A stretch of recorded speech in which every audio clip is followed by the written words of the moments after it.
Assalamualaikum warahmatullahi wabarakatuh. Islam merupakan agama yang sangat menghormati dan menghargai perempuan dan laki-laki di hadapan Allah secara mutlak. Islam hadir menghapus tradisi jahiliyah yang begitu diskriminatif terhadap perempuan. Al-Quran mengajarkan kedudukan orang beriman, baik laki-laki maupun perempuan, kaya maupun miskin, yang fisiknya sempurna maupun yang kekurangan, tetap sama di hadapan Allah. Melainkan iman dan takwalah yang menjadi pembeda kedudukan seseorang di hadapan Tuhannya. Dalam firman Allah, Quran Surah An-Nisa ayat 32, dan janganlah kamu iri hati terhadap apa yang dikarenakan Allah kepada sebagian kamu lebih banyak dari sebagian yang lain, karena bagi laki-laki ada bagian dari apa yang mereka usahakan, dan bagi wanita ada bagian dari apa yang mereka usahakan. Dan mohonlah kepada Allah sebagian dari karunia-Nya. Sesungguhnya Allah Maha mengetahui segala sesuatu. Lalu bagaimanakah posisi wanita dalam politik Islam pada zaman Rasul?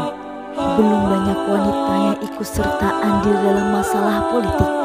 Setelah wafatnya Rasulullah, Sayyidah Aisyah dan putrinya Sayyidah Fatimah, begitu pula istri-istri Rasul lainnya, mempunyai peranan penting dalam mengambil keputusan terkait dimensi-dimensi politis.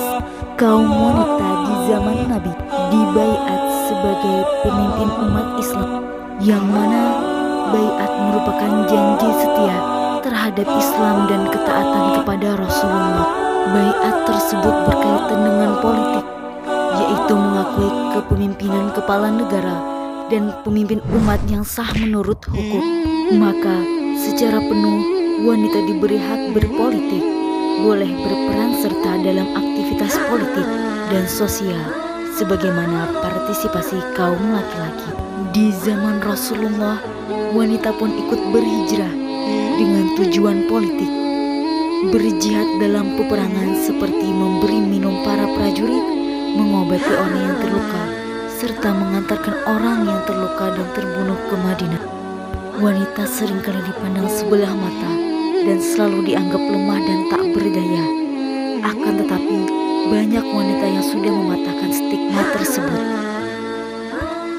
Banyak wanita-wanita tangguh di zaman Rasulullah, seperti Khadijah binti Khuwailid, yang merupakan istri pertama Rasulullah.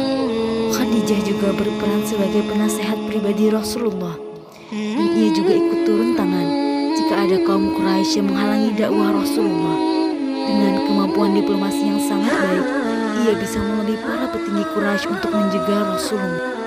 Dan wanita lainnya seperti Fatimah binti Khattab, yang merupakan saudara perempuan dari Umar bin Khattab, Aisyah binti Abu Bakar, yang merupakan istri Rasulullah, yang selalu mendampingi Rasul dalam setiap jengkal perjuangan.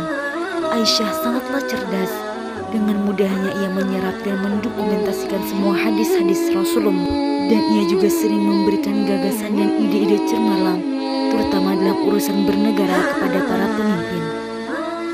Safiyah binti Abdul Muthalib, yang merupakan bibi Rasulullah, beliau merupakan wanita yang sangat pemberani dan juga ikut berperang dalam melawan musuh di perang Uhud.